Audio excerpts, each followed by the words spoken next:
All right. Good morning, everybody.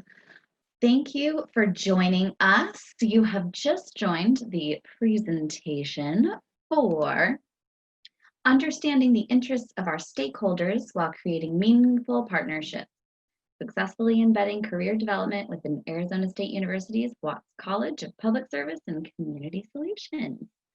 So let me go ahead and just admit the rest of our remaining attendees. And then, just so everybody knows, a couple of housekeeping items is that please feel free to turn your videos on if you would like to, but you are definitely not expected to. And then we will be using the chat feature of Zoom. So if you have any questions, please feel free to put those in the Zoom chat. The presenters will be going over all those questions at the end when we have that 15 minutes of extra time. And then also during the presentation, the presenters may ask you to enter some information or something in the chat, so please feel free to use that. If you have any technical problems, go ahead and just message me directly. So I'm going to go ahead, I'm going to turn it on over to Sarah and Natalie, and please enjoy. Awesome. Thank you so much, Megan, and welcome everyone. I'm going to start out with sharing my screen here for the presentation.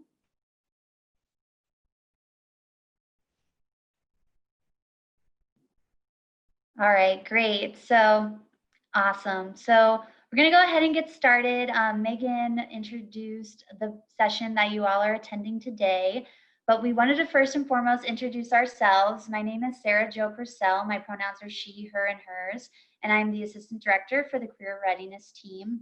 I oversee the office operations for our downtown Phoenix Career Services office on the downtown Phoenix campus location. A little bit about my background. I actually went to the University of Iowa for my undergraduate and my graduate degree in higher education. Go Hawkeyes, but ironically, I went to Iowa State for my first position as a career services advisor. And then not long after that, I joined Arizona State University. Hi, good morning, everybody. My name is Natalie McIntyre, and I'm a career and industry specialist here in Career and Professional Development Services at ASU. So thank you for joining us today. I also primarily serve at our downtown Phoenix campus. And a little bit about me, I was born and raised here in Arizona. I did attend graduate school at Baylor University in Texas, where I also worked in career services, but absolutely love being here in Arizona, being at ASU, and specifically getting to liaison with Watts College of Public Service and Community Solutions, which we'll be sharing about our partnership with them today. Great. So we want to get to know a little bit about you today. So what we'd love for you to do is just introduce yourselves in the chat feature, your position, what institution you're working at. But we also have a poll that we want to launch for you and just kind of gauge your years of experience in career services just so we can get a better feel for the room. So you should see that poll now to answer, and we'd love to hear a little bit more about you in the chat feature too.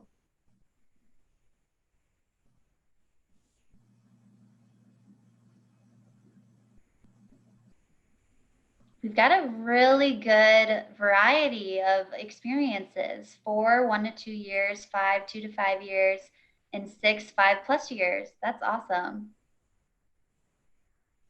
Got recruitment in here. Awesome. Nice to see you, Melissa, Erin. Hi, Kayla. Oh, awesome. Got some GCU, U of A, career educator, coordinator for student employment, awesome. Got some really great breadth of experiences in here.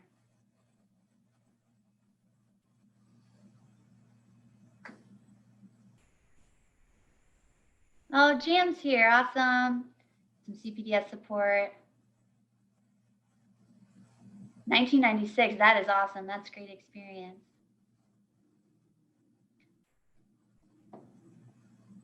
Well, thank you all so much for engaging in the poll, and please keep introducing yourselves if you haven't had a chance to do so yet. We're going to go ahead and keep moving on with the presentation. So I definitely wanted to just first and foremost give you all an overview of what to expect for this session today. We're really excited to have you all here, and we hope that you find this session meaningful in some way to you and your current role within career services or within your institution. So first off, we're going to talk about our CPDS and Watts College partnership, just the foundation for that, what it needed to be successful. Then we're going to transition into career embeddedness. So how did we get career embedded into Watts College successfully, and why relationship building is so important in a partnership and what the important components look like to that. And then we're going to talk about identifying success through data collection and why data is so important and what type of data we collected to identify success. And then we also wanted to talk about adapting in COVID-19, right? Because we've all been dealing with that since mid-March. So it's really important that we share how we've transitioned and effectively supported Watts College during that time.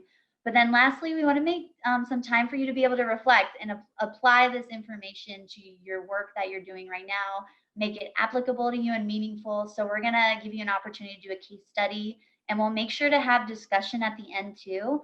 So whether you chat in your questions or you write them down, we're going to be really excited to answer your questions at the end. We'll have about 15 minutes to do so. All right, so first and foremost, Watts College and CPDS partnership model.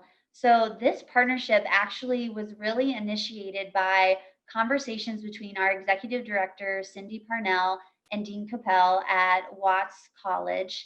And they both had a positive need and want to be more intentional about embedding career and improving the career development for the Watts College students. We were fortunate enough as well that we'd like to mention that Watts College had received an endowment in the last year, a large endowment by 2 generous donors. And we are fortunate enough to be able to have some funds from that endowment every year. Those funds directly support Watts College students with events, programming, or even our career peer wages with our career peers direct support to Watts College as well, which we'll dive a little bit into more later. A little bit about Watts College though, it's got 7,000 plus students. There's 4 schools in it, which are listed below. So we've got the School of Community Resource and Development, School of Social Work, School of Criminology and Criminal Justice, and the School of Public Affairs as well. And there's 13 undergraduate programs, 12 master's programs, and 4 doctoral programs, just to get a little bit of the lay of the land. But really, the next important step for this partnership was to identify our key stakeholders. So when you're thinking about developing a partnership, who knows the right people to connect you with within the college or the department for this partnership?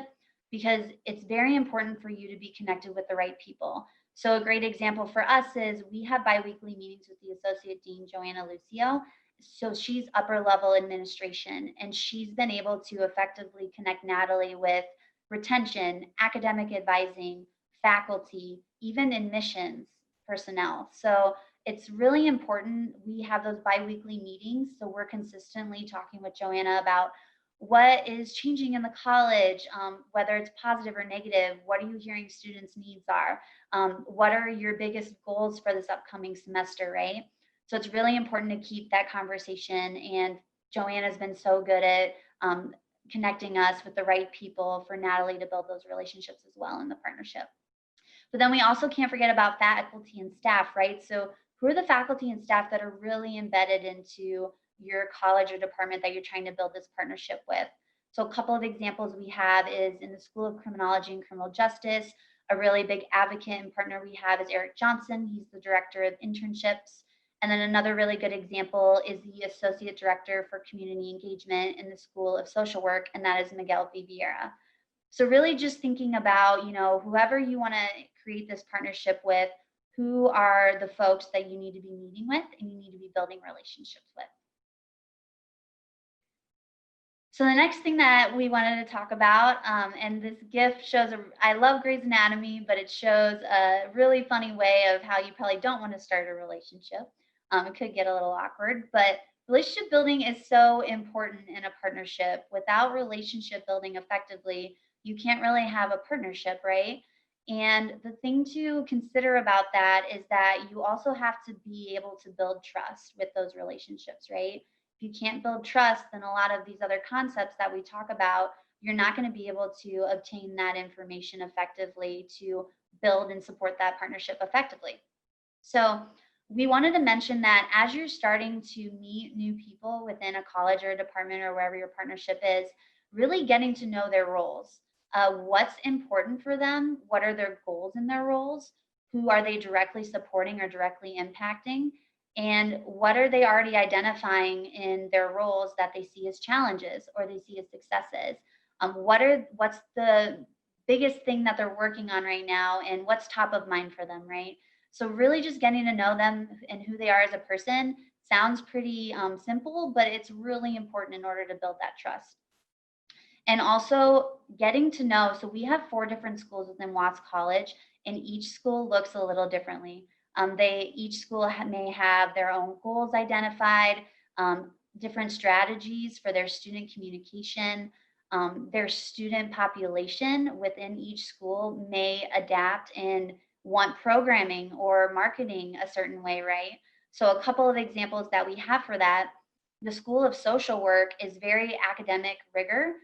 They also have 3 different types of internships that students are required to complete before they end their time in Watts College and they graduate. So, and they have a field office of internships for that. So that's going to look a lot different than the School of Criminology and Criminal Justice, for instance. So we have to make sure to embed into the classrooms in the School of Social Work and meet the students where they're at, because they are just so busy and taxed. They have so much going on that we really, to get in front of them and to build that career development, the classroom really fits well with their schedules and their needs. Another great example would be the School of Criminology and Criminal Justice, because the students in that school really value the faculty. They look to them for opportunities, advice, events. So that's why Eric Johnson is a really great example of building a relationship with him, because he's able to bring our messaging to the front of the table, and so are other faculty members in the school. And then the next 2 points that I wanted to mention are identifying gaps we can fill and identifying stressors for staff and faculty we can lift. When we do that, we also build trust, but additionally, as you're building that trust, you're going to be able to identify those things easier, because the faculty and staff and partners you're building relationship with are going to be more open to giving you that information, right? So one gap that we identified and Natalie worked with Eric Johnson on is a great example, is Eric Johnson, the director of internships for the School of Criminology and Criminal Justice. He was mentioning to us that a lot of the students with the criminal justice major say, I just think I can do law enforcement. That's all I think I can do. So Natalie and Eric put together this great criminal justice panel series where every 2 weeks they had different employers come in for employer panels. And they talked about all the different opportunities that they can do, the breadth of a variety of options with their careers that they can do with a criminal justice degree. So that was one gap we were able to fill. A stressor that we were able to identify was with, a great example is the Associate Director, Miguel Vivier in the School of Social Work. He is so embedded in the community and the alumni and the students that he really wanted a social work expo, which is basically a mini career fair that we were able to host for the School of Social Work students, but he didn't have the time or the resources to do that on his own. So we were able to take some of that stressor away from him and to collaborate with him so that we could still provide that opportunity to the students. And then, of course, it's just really important to be able to identify and adapt to new or immediate needs within your partnership. And we'll dive into that a little bit more later when we talk about the COVID impact. Great. So as Sarah Jo mentioned, our partnership with Watts and the importance of relationship building, our focus has continued to be career embeddedness within the college. And so a couple ways that we've approached this is through expanding and building upon those key relationships. So we wanted to take this time to just share a few ways that we have approached that. And so one being targeting each school, kind of like Sarah Jo alluded to, our 4 schools within Watts college. So though they do have similarities, there are also differences. So whether that be differences in academic requirements, the courses being offered, maybe the structure of administrators, faculty, staff positions. So we recognize the importance of knowing these differences, which often change the way that we approached our engagement with each school. So we also targeted faculty who teach career-related courses, and these have been everything from capstone, maybe leadership development, internship courses, first-year courses, and each school has a different structure for what they offer, maybe when they offer the courses, who teaches the courses, and so we've sought to connect with these faculty, these professors who do teach these courses. So a couple examples referring back to our School of Social Work. They offer their field experience course where we've been able to come in and discuss interviewing strategies, professional etiquette, partnering with faculty on topics that they're already seeking to address in their curriculum, and being able to go a little bit more in depth into some of these topics. Another example being our School of Public Affairs in their internship course. We've been able to partner with some of their assignments, such as we've talked about informational interviewing, coming in and talking about our ASU Mentor Network platform, and being a part of that course as well, talking through best practices for networking, for resume and cover letter writing, to name some of those. But we've also targeted expanding upon our relationships with our deans. As Sarah Jo talked about, our bi-monthly meeting with our associate dean to discuss strategy, to continue to hear her ideas to embed career development within the college, but also internship coordinators, recruitment staff, student engagement staff. Seeing again, each school has various staff positions. Some have designated internship coordinators who also play a faculty role.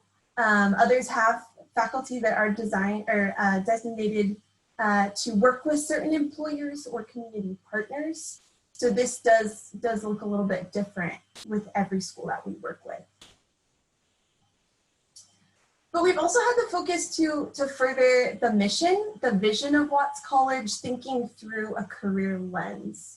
So with this partnership, I think initially really asking ourselves, how can we know and further the goals, the vision of Watts, bringing in our career perspective and partnering and supporting in that way. So a couple ways I'll mention that we've done that and have been looking at some of the initiatives of Watts. So it being a college, high population of first generation transfer students. We've been able to partner in certain events, such as our transfer student orientations, seeking to start those career conversations early on with our transfer students, our first generation dinner. So we were able to engage with many of our current and incoming first generation students and faculty in that space. We've also been a part of our ASU 101 courses. So this is every student is required to take this course their first year. So I was able to spend a week with our students discussing career competencies, talking about how they can start their career development even within their first semester. We were engaged in Watts Camp, which is a camp that we offer every October for our incoming students, having career conversations there. Very leadership focused camp, so we're able to bring that in. Also engaging with our residential college leaders, but really any way that we could embed career into Watts and really be a part of furthering and supporting their mission and goals. I do want to mention CASA. So this is another piece, our Center for Academic and Student Affairs. So this is a space that we actually recently opened this spring of 2020 when we were in person. But this is where all academic advisors, student affairs, engagement staff are actually now in one space on the first floor of our Watts building. Originally, we were on multiple floors and very scattered throughout. But myself, as well as our career development peers, have a space in that area to do career advising appointments, drop-in hours. And so this has really allowed us to be a part of those teams, supporting those career conversations in that space. And then lastly, I'll touch on our first destination survey. So this is where we capture our graduates' career plans after graduation. And so this has been a place where I've been able to share data with our Watts academic advisors, recruitment staff, others, providing that data, that information that we can use as well in conversations with incoming students, maybe students who want to change their majors, looking at what our Watts alumni have gone on to do, what paths do some of these majors lead to. And so we've really been able to support in that way, as well as Watts faculty and staff have also been an integral part in promoting that survey and really increasing our responses as well for that.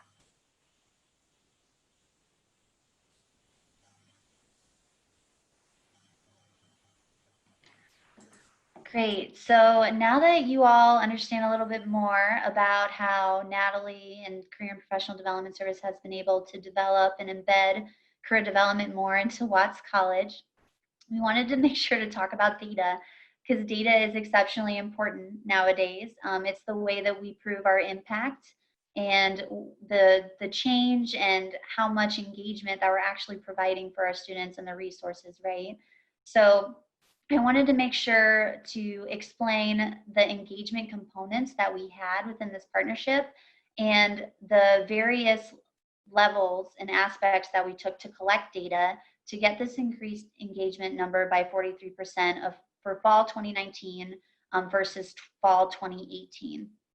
So we took attendance for our expos, which are the mini career fairs, the Criminal Justice Expo, the Tourism and Hospitality Expo, the Social Work Expo, all of our programming events. So, similar to the Criminal Justice Panel Series or Natalie's Government Employment Week events, we took attendance at all of those.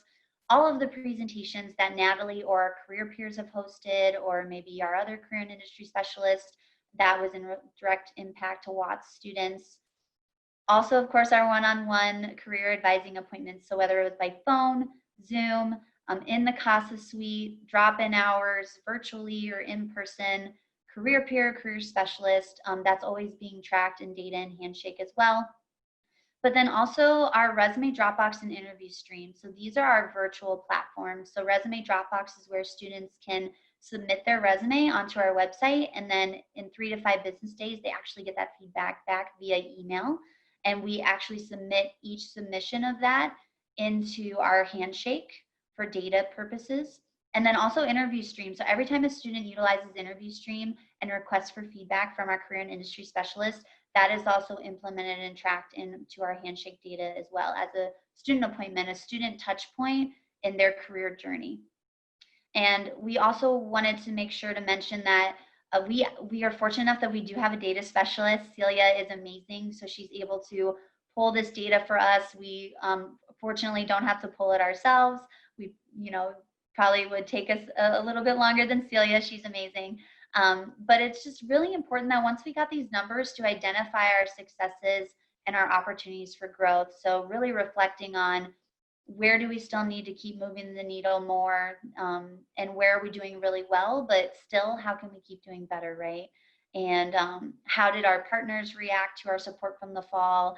And is there anything that they think we should do differently the next fall, or even in the spring perhaps as well? So really just wanted to reiterate the importance of data and collecting these numbers so that you can continue to grow your partnership, but also communicate with your partners what you're doing well, right? So that they can be excited, they can see the impact you're making as well.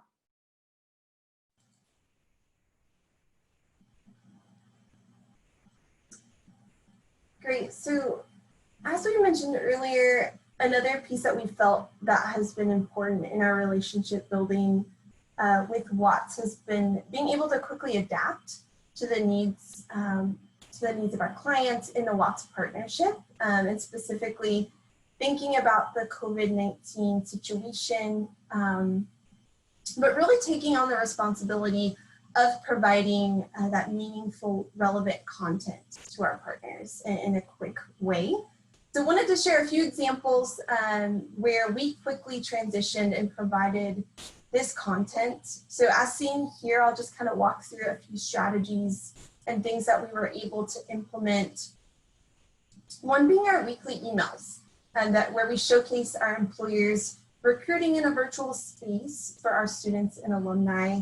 So as everything quickly transitioned to virtual, we knew our students were still looking for opportunities, jobs and internships, and wanted to make sure they still had access to connecting with employers, community partners, and knowing where these events were taking place. So we're able to send those out weekly to our Watts partners to disseminate that information.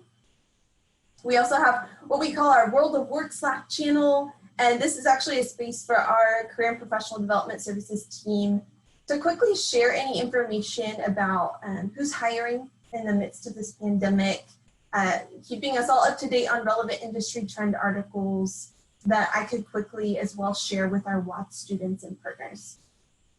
We also had our CPDS coffee chats that we called them, and we're in this space quickly engaging with employers, recruiters, having conversations around who was still recruiting, how they could continue to be engaged with our office during this time.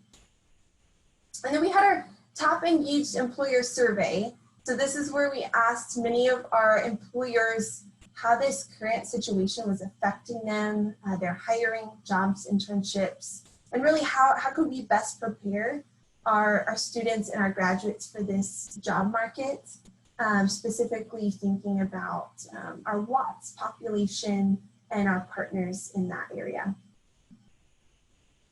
So I also want to talk through some specific Watts events that we were able to quickly implement, kind of a quick turnaround time, and one of those being our Watts industry updates.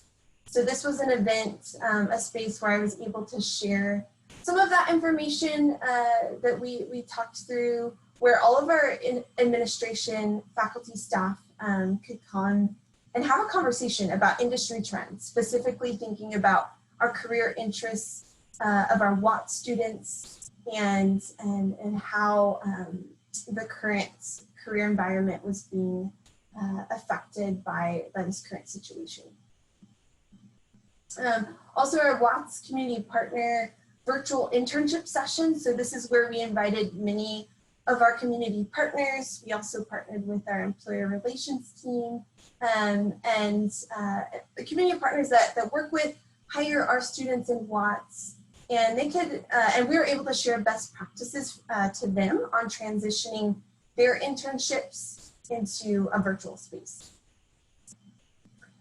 We also implemented specific events within the schools of social work as well as criminology and criminal justice.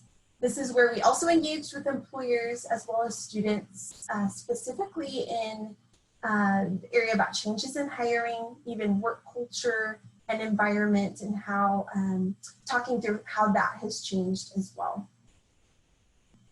But kind of lastly, I think we were really proud of being able to quickly create and distribute resources, events within the first 2 weeks of going virtual.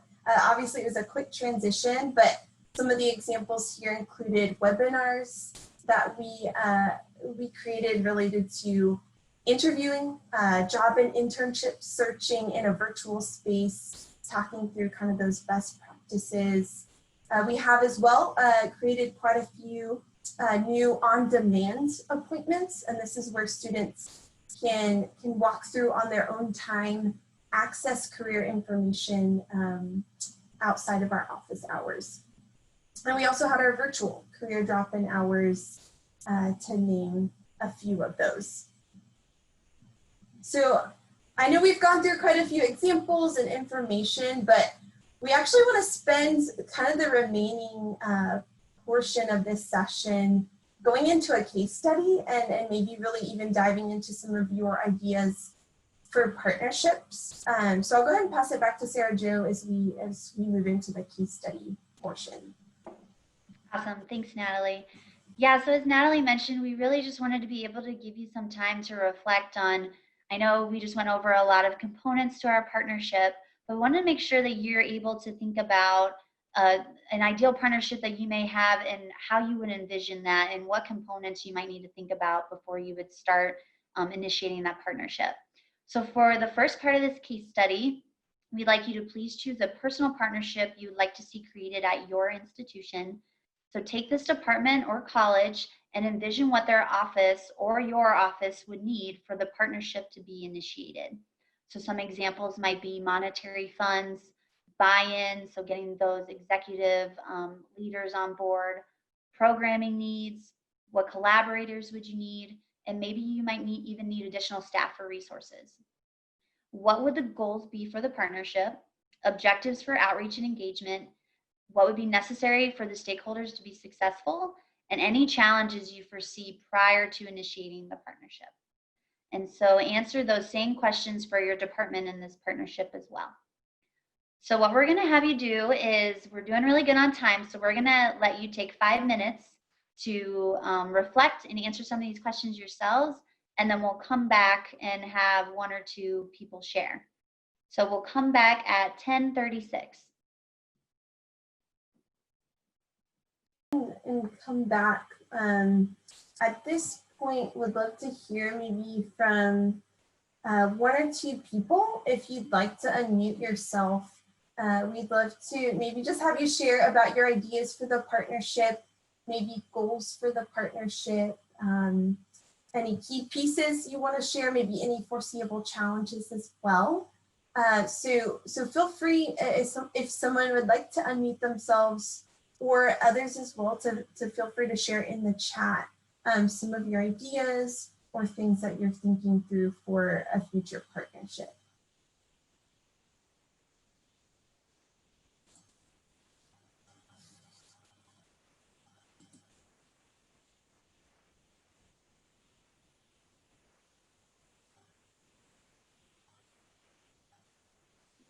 Well, I'll go ahead and jump in. Hi, this is DP Layton. My pronouns are he, him, his, and I am with Creative Career Services with ASU. Hi, guys.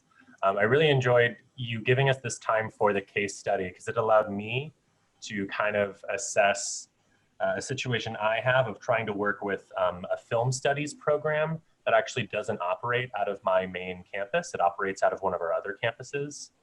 And I think through your presentation, one thing that I really understood a little bit more were not only just the nuances of buy-in, but also kind of like the time that it takes to build those collaborative relationships. And I think as far as kind of the challenge in this relationship I'm building is trying to find a cohesive message from both the academic advisors who are working with students, as well as the faculty who are teaching the students. From where I stand and my perspective on the situation, it doesn't seem like there's been a cohesive message, and therefore the students don't feel they're supported in the way in which I hope they could be. And so my challenge that I see from my department is providing really just more physical presence at that campus when things open up, and also providing a lot more of my time to those staff members to kind of build relationships between each other that I don't think are really there. And that would also mean kind of alleviating other time that I have in other areas and focusing on building this relationship. But again, one thing I liked about your presentation is understanding that, like, yes, you're kind of like coming back and watering that garden, but it's not as difficult once you've really facilitated that relationship that I saw you guys kind of do with Watts. So yeah, this is a really great time for case study. Thank you. Thanks for sharing, DP. And I think you make such a great point that it really does take that time. Even being in that physical space, I know that from the beginning, even before we had our CASA space where everyone was together, referring to academic advisors, student affairs staff, We were all kind of scattered around, but I was still able to spend a couple days a week on a couple of the floors. And so I know that was a big part of that buy-in and really that career embeddedness as well. Yeah, absolutely. And I noticed that Brittany Crawford mentioned that she's noticed how a lot of things I wrote down that needed to be done fell into the building rapport stage. It reminds me of the patience and resilience it takes to build effective partnerships because of the amount of time spent in this stage. And we definitely see that too in Watts. There's some schools where we're still working on building a strong relationship with certain staff members, and others it just happened after an introduction meeting, right? So there's nuances, and it takes time and energy and intentionality. But you just keep working your strategy and keep working your contacts and really listening to what the students need, and sooner or later we do see those relationships start to flourish and develop. Thank you both for sharing so much. So we want to transition into part 2 now. So lastly, we want you to think about how you will determine if the first semester of implementation was successful. So even if it didn't start at the first of the semester and we're looking at just the start of the partnership and then 12 weeks out, what would success look like to you? What are the tangibles that you would need in order to deem it successful? So what data do you need to plan to collect and track ahead of time to ensure successful reporting of engagement and retention? So we're going to give you about 3 minutes to reflect on that yourself, and then we'll come back as a group again. So we'll meet back together at 10:44. Great. So I hope that just gave you a moment to kind of think and reflect through maybe some future partnerships that you're hoping to pursue. I know that in our Watts partnership, thinking about that first semester of implementation was so key. As mentioned, kind of the building rapport piece was so essential, but really also tracking our data, tracking our engagement with our office, with Watts, and being able to see how that changed, what kind of was effective, maybe comparing different semesters. But if anyone at this point would like to share via chat or unmute yourself at this time, would love to hear your thoughts on this part as well. Hi, my name's Amanda, and I'm happy to share. I think something that is helpful in considering this data is knowing that it might look different than what you're expecting to find. I know from a partnership that our team had within University of Arizona Career Development, we had kind of an idea of our reach goal, and then even though that was smaller than what we had set a goal for, looking at the engagement and the return engagement was actually where like the most interesting data was. So I guess my understanding is just like how to really know that the goal that for me, the goal that we were setting out for ended up not being achieved, but there were other goals that were achieved in kind of looking at the data differently. Absolutely. Thank you for sharing, Amanda. And I think that's so key too. I know thinking back to our engagement as well, looking at, okay, what were those events or what were those types of engagement that maybe were more attended by students or more, see more response. And I think some of it was maybe surprising and kind of guided our conversations as well with our partners as to that response of our Watts population. Yeah, that's awesome. It's, the best you can do is be collecting the data and then having those conversations about, okay, well, what's the data actually telling us, and what does this mean moving forward, right? So being able to adapt and keep moving with new or current strategy, that's really good way to do that. Thank you so much for sharing. We have a couple of other comments in the chat feature too. DP mentioned with my goal being visibility and awareness of services, I think tagging another department's pre-existing student survey to embed questions about career services is important. I can't exactly expect to get a response if students still don't know my department exists. Really good idea for collecting data, and also how can you be embedded more, right? So Natalie was embedded into all the ASU 101 courses for Watts students, which that looks different in every college at ASU, but that's their one of their first classes of the year as a traditional first-year student, and she was able to get in there, right? So that's good exposure to career and professional development service. So that's a great way to look at that, DP.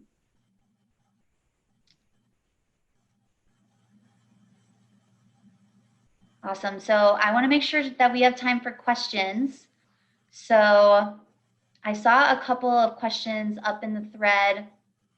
I'm going to do a shameless plug here. I know Travis Laybeck is here. He's an associate director in our Career and Professional Development Services office.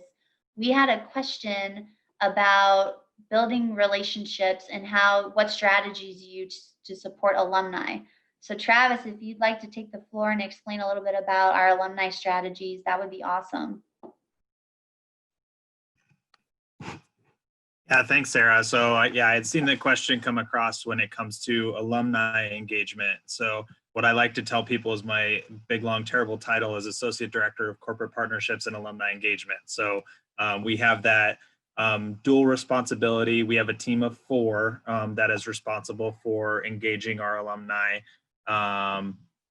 We offer at ASU, we offer free career services for life. So any ASU alum can come back and get a resume review. We can help build a network for them, help them with their job search. I actually love telling my story as part of that because I was an alum who spent 11 years in sales and business development, wanted to make a career change and get into nonprofit. And I came back and they helped me tailor my resume to that industry, helped me build some connections in that. And just I'm a success story of that. We also, I think, have a little bit of a unique aspect to our team. One of our team members actually lives in Seattle. So ASU with our alumni population has made note of how many of our alumni end up living on the West Coast, Seattle, Portland, San Francisco, Los Angeles. And so she has a specific responsibility to build relationships with companies and the alumni chapters in those markets. And because she lives in those markets, she can be very familiar with what's going on there. Myself, I have responsibility for our alumni chapter here in Arizona and the companies here in Arizona to encourage them to hire alums and post jobs for alums and handshake, that kind of stuff. And then likewise, we have some East Coast target markets where we do have a lot of alumni end up as well. So that's the ways we work and engage alumni and keep them connected to career services. We'll do things, we'll do events. We've even done virtual social hours and that kind of stuff in the midst of COVID. And it's been a real good connection. We've found both from our alumni population, we've found both hiring managers and job seekers.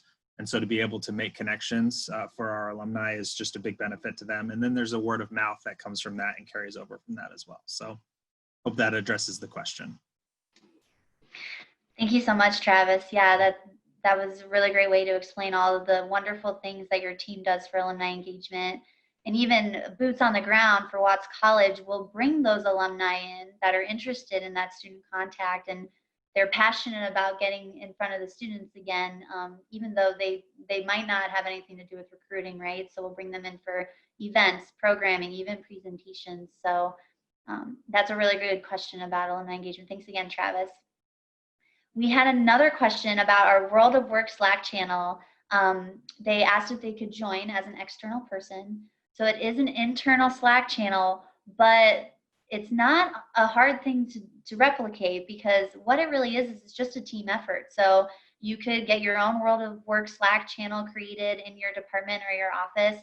And it's a great team effort amongst all of our staff in career and professional development services. Everyone's researching every day, finding new companies that are recruiting, new jobs that are going to be hired up, whether it's Amazon or it's a nonprofit, or we even had this really cool internship that was being created with the national parks that was shared.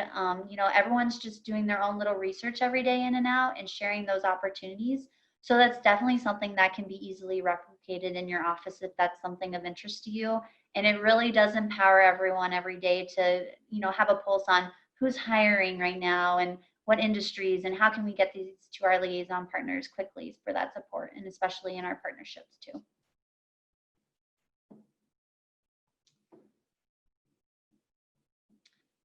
Couple more questions I see here. Okay, so how do you use the resume Dropbox and interview stream tools and integrate with appointment tracking? Is that a back-end integration with Handshake or a manual process? Great question. So we actually create a student appointment that has a specific label to either resume Dropbox or interview stream. And those appointments are set between the hours of 7 a.m. and earlier, so that it doesn't affect our career advising appointment data tracking in Handshake. So what we do is we'll just create a student appointment as if it were a career advising appointment. We label it resume Dropbox or interview stream. And the format is usually email, because we get that feedback to students via email. It's a virtual component, right? And then that's how we're able to pull that data on, you know, if it was a Watts student, if it was a business student, and how many students just overall are utilizing our resources day in and day out. So it's kind of that snapshot that I was referring to for their career journey, and touch point with career and professional development services.